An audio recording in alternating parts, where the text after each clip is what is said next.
पाकिस्तान में इस वक्त क्या हो रहा है, पाकिस्तान में हो क्या रहा है, इस हवाले से आज भी लोगों को इलाज जैसी जो बुनियादी सहूलत है और ज़रूरत है उसका हक तक मुयस्सर नहीं है। हालांकि हक है इन लोगों का, मुयस्सर भी होना चाहिए।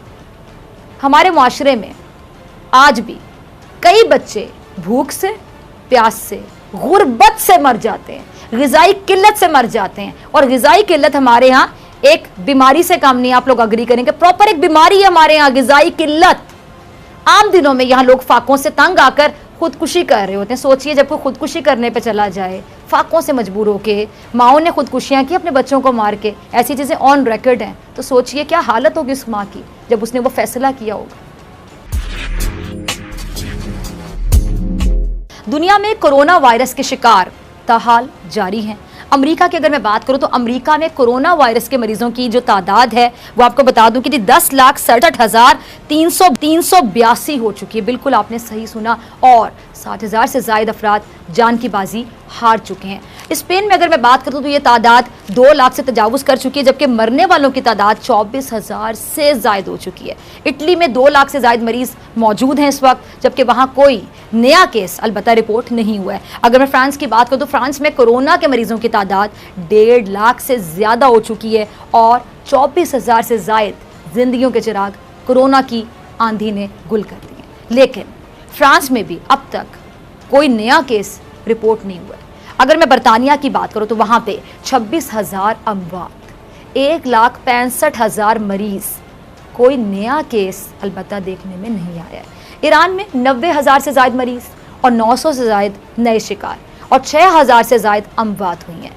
ईरान हमारा पड़ोसी मुल्क है, और बावजूद इसके कि ईरान के मुआशी हालात बहुत ख़राब हैं, उसे सख्त तरीन पाबंदियों का सामना भी है। ईरान में कोरोना का ख़तरा भी मौजूद है, लेकिन ईरानी हुकूमत ने अपने मुल्क में कारोबारी सरगर्मियों का आगाज़ करने की मंजूरी भी दे दी है। अब ऐसे मकामात जहां बड़े पैमाने पर कोरोना फैलने का खदशा हो, जैसे कि स्कूल, शादी हॉल वगैरह वगैरह, ये गैर मुअय्यना मुद्दत तक के लिए बंद रहेंगे। इसके अलावा जो दीगर छोटे कारोबार खोलने की उन्होंने इजाज़त दे दी है। अगर मैं मिस्र की बात करूं तो मिस्र में भी बड़े इज्तिमात ममनू हैं, मगर क्योंकि मिस्र की हुकूमत को ख़तरा है कि कोरोना को रोकने के डर से भूख से लोग ना मरने लग जाएं, मिस्र की हुकूमत ने भी महदूद पैमाने पर कारोबार खोलने की इजाज़त दे दी है। अब सवाल क्या है? सवाल ये है नाज़रीन कि जब इन दोनों ममालिक को मालूम है कि कोरोना का ख़तरा मौजूद है, लेकिन इसके बावजूद वो क्यों लॉकडाउन में नरमी की तरफ जा रहे हैं? वजह एक है, वो है मजदूर। अब ज़रा गौर से सुनिएगा, मजदूर वो तबका है जो इस मुल्क का सबसे गरीब तबका है। हमारे मुल्क में भी ये तबका मौजूद है, जिसे कोरोना की वजह से सबसे ज़्यादा मुश्किलात का सामना करना पड़ा। हमारे मुल्क में ये दिहाड़ीदार तबका हर आफत, हर मुसीबत और हर बीमारी में सबसे ज़्यादा मुतासिर होता है। आप मेरी बात से अग्री करेंगे। और बदकिस्मती कह लें, यकीनन बदकिस्मती ये है कि इस तबके का कोई पुरसाने हाल नहीं है। कोरोना वायरस फैलने के बाद से पाकिस्तान भर में ये मजदूर दिहाड़ीदार जो लोग हैं, जो रोज़ की बुनियाद पर जाते हैं, कमाते हैं और घर का चूल्हा जलता है, अगर ये नहीं जाते, एक दिन की भी आपके पास पैसे नहीं होते तो आपका चूल्हा ठंडा पड़ जाता है। ऐसा ही है, चूल्हे ठंडे हो जाते हैं घरों के। न जाने कितने मजदूर हैं जिस टाइम पे बहुत ही बुरी हालत में होंगे। पाकिस्तान भर में परेशानी का शिकार है मजदूर तबका, फाकों पर मजबूर है। सड़कों पर बैठे ये मजदूर किसी मुआवजे का इंतजार कर रहे हैं, किसी मुआवजे के इंतजार में बैठे हैं कि कब उनकी रोजी रोटी का कोई बंदोबस्त होगा। विफाक और सूबाई हुकूमतों ने ऐलानात तो बहुत किए और बेशक कई जगहों पर अमल भी किया होगा, इमदाद भी गई होगी, राशन भी तकसीम किया गया और पैसे भी तकसीम हुए, लेकिन जो हमारे मुल्क में जमहूरियत का तसलसल रहा है, उस जमहूरियत में जमहूर को बहुत कम देखा गया है, बहुत कम सुना गया है।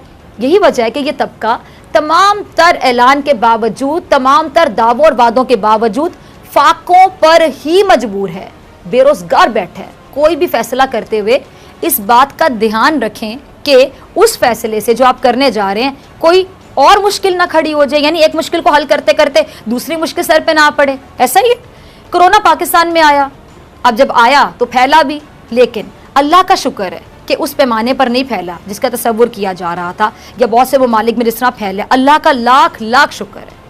बेशक इससे एहतियात बहुत ज़रूरी है और ऐसे फैसले भी करना लाजमी है जिनके बायस कोरोना के फैलाव को रोका जा सके, लेकिन भूख से बड़ा कोई मसला नहीं होता।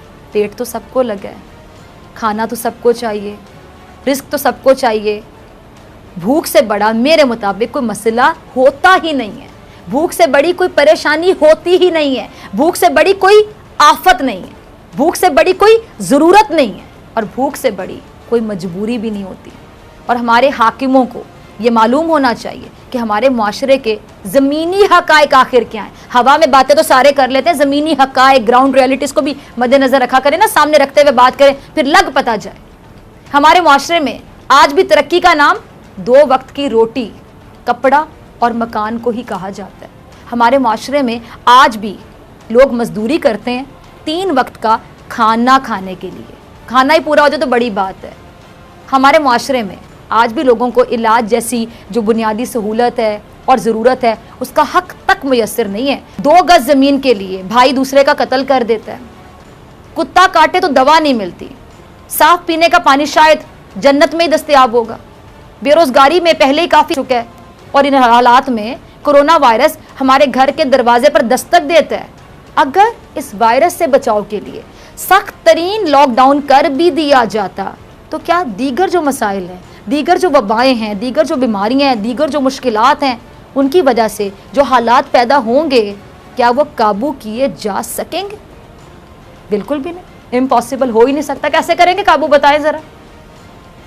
इस कोरोना वायरस ने ना सिर्फ लोगों को बीमार किया बल्कि उनको बेरोजगार किया, और बड़े पैमाने पर बेरोजगार किया, बड़े पैमाने पर फाकों पर मजबूर किया, और हालात अब यहाँ तक आ गए। ये ज़रा देखिए, देखा आपने मुल्क के तमाम शहरों में, तमाम सूबों में जो इंसान ज़रा सी भी इंसानियत रखता होगा ना, यकीन जानिए आप दीद हो गया होगा देखने के बाद ऐसा ही है। मतलब हम शुक्र है इन हालात में नहीं है, लेकिन इंसान होने के नाते हम इनकी तकलीफ को एटलीस्ट समझ तो सकते हैं। अगर हम समझ भी नहीं सकते तो यकीन जानिए आज से आप लोग बाकायदा ये सोच लें कि आप इंसान नहीं है। मुल्क के तमाम शहरों में, सूबों में इस मजदूर तबके के हालात यही हैं जो आपको दिखाए हैं मैंने, यही हैं जो मेरी टीम ने चला के आपको दिखाए हैं। ज़्यादा मुख्तलिफ नहीं है, शायद इससे भी ज़्यादा तकलीफ दे होंगे। वो अगर मैं दिखाती आपको तो फिर सोचिए कि क्या हालत होती देखने वालों की। लॉकडाउन जिससे जो तबका सबसे ज़्यादा मुतासिर हुआ है वो यकीनन यही तबका है, ये बेचारे दिहाड़ीदार मजदूर। ये कहाँ जाएं, मजदूर तबका कहाँ जाएं? होना तो ये चाहिए था ना कि वफाक और सूबाई हुकूमतें मिल बैठकर इस तबके के माशी तहफ़्फ़ुज़ के लिए कुछ करती, लेकिन यहाँ पे एक दूसरे पर इल्ज़ाम तराशने से किसी को फुर्सत हो तो कुछ करे। चले शुक्र है कहीं ना कहीं एक दूसरे की बात समझने की भी नौबत आ जाती है, लेकिन कब तक, वो कब तक रहेंगे? मैं तो दुआ मांगती हूँ जब कभी एक पेज पे आते दिखाई देते हैं तो मैं कहती हूँ अल्लाह करेगी एक पेज पे रहें, कुछ अरसा तो रहें।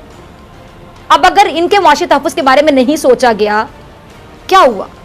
इस अहम तरीन मसले पर भी वफाक की समत अलग थी, और सूबों की अगर मैं डायरेक्शन की बात करूं वो बिल्कुल अलग थी। वो इधर जा रहे थे, वो उधर जा रहे थे। सिंध में शुरू में सख्त तरीन लॉकडाउन कर दिया गया, आपको पता है। वफाक ने एतराज़ किया लेकिन सिंध हुकूमत ने बात नहीं मानी। सिंध हुकूमत तो आज भी लॉकडाउन में नरमी की हिमायत करती दिखाई नहीं दे रही, लेकिन क्योंकि हमारे स्टेक होल्डर्स एक पेज पर नहीं थे, जिसका नुकसान किसी MNA MPA वज़ीर आला को इतना नुकसान ना हुआ, अगर हुआ तो सबसे ज़्यादा इस बेचारे गरीब तबके को हुआ, मजदूर तबके को, दिहाड़ीदार तबके को हुआ। किसी ने फाकों से तंग आकर खुद को आग लगा ली, किसी ने भूख से सताए हुए बच्चों को फांसी दे दी। जब ऐसी खबरें आप पढ़ते हैं, सुनते हैं, सोचिए, दिल पे हाथ रखिए और मुझे बताइए कैसा महसूस होता है कि भूखे बच्चों को भूखा देख सके कोई माँ बाप और फांसी दे दे कि जाओ बेटा एक ही दफ़ा जान छूटे तुम्हारी। किसी ने जहर खा लिया, कोई मरने की दुआएं मांगने लगा, कोई मौजज़े का इंतजार करता दिखाई दिया। वफाक और सूबों को इस लड़ाई में सबसे ज़्यादा, ये जो वफाक और सूबों की लड़ाई, इसमें सबसे ज़्यादा पिसने वाला तबका ये मजदूर तबका है। अफसोस का मुकाम है कि आप कुछ कर नहीं सकते, आप इनकी तकलीफ भी महसूस नहीं करते। मैं क्या लफ्ज़ इस्तेमाल करूँ जो इनकी तकलीफ महसूस भी नहीं कर पाता। यही तबके, और आज भी जब हर मुल्क अपने वसाइल को देखते हुए कोरोना जैसे खतरे से निपटने के लिए, अपने अवाम को रिलीफ देने के लिए, अपने लोगों को बचाने के लिए इकदाम तो करने हैं, जाहिर बात है, एहतियात भी करनी है। अब क्या किया जा सकता है? एक वबा है, पूरी एक आलमी वबा है जिसने पूरी दुनिया को लपेट में लिया हुआ है, लेकिन उसके लिए कोई आपने हिकमत अमली तश्कील देनी है। पाकिस्तान में इस वक्त क्या हो रहा है, पाकिस्तान में हो क्या रहा है इस हवाले से? जहां पाकिस्तान में एक जाहिल हुक्मरान इमरान खान की शक्ल में मिला है, उसने अपने से भी बड़ा जाहिल गवर्नर बनाया है सिंध का, जिसने आज सिंध में रहते हुए सिंधियों की बेइज्जती करते हुए उनसे कहा है कि वो अनपढ़ जाहिल है, इस वजह से वो मुझसे मिले और मुझे कोरोना लगा। मैं डिमांड ये करता हूं कि ये तसुबी गवर्नर माफी मांगे सिंधियों से। सिंध का खाता है, सिंध में पलता है और सिंधियों के बारे में ये बात कर रहा है। इससे कोई गिरी हुई बात हो नहीं सकती। निसार खोड़ो साहब की गुफ्तगू आपने भी सुनी। निसार खोड़ो साहब ने जिन क्या बोलूं कौन सी ख्यालात, कीमती ख्यालात ही कह देती हूँ इन साहब के कीमती ख्यालात का इजहार अपने मुल्क के वजीर आजम और सिंध के गवर्नर इमरान इस्माइल साहब के बारे में किया। उसकी वजह बना था एक बयान जो इमरान इस्माइल साहब ने दिया था। उन्होंने कहा था कि जी अंदरून सिंध को इतना एजुकेट नहीं किया गया, इसीलिए वो लोग मेरे करीब आए और मुझे कोरोना लग गया।